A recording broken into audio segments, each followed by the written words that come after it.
Welcome to First Page Fridays. I'm going to read you the first page of a book, and if you want to know more, you'll have to check it out. This is Ikenga by Nnedi Okorafor. She's a Nigerian-American author. She writes fantasy. In this case, this is fantasy with a contemporary twist. We're following a little boy whose father has just been killed. He was murdered, and as a result, he's going to vow to bring down the chief of chiefs, a powerful criminal that he thinks is responsible. And one night he has a mysterious meeting and receives the gift of Ikenga, a magical object that can give you superpowers. He is charged to do good with it. Now, can he get revenge on the person who killed his father with these superpowers, or is there something better for him to do? Okay, so here's the first chapter. He's going to start at his dad's funeral. Ikenga by Nnedi Okorafor. A sad farewell with Pepper.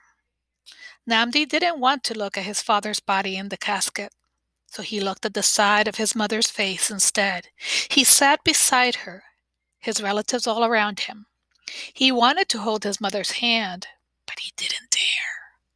Her black head wrap was perched on her head, all sharp, stretched angles.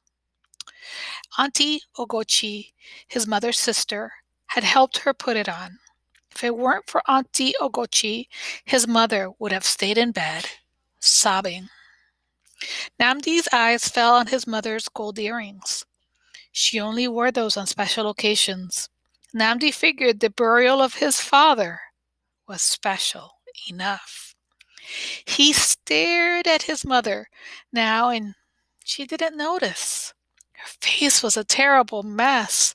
Her dark brown eyes were red and puffy.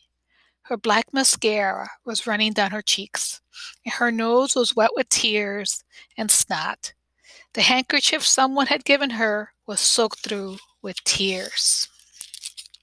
Where's Nnedi going to go from there?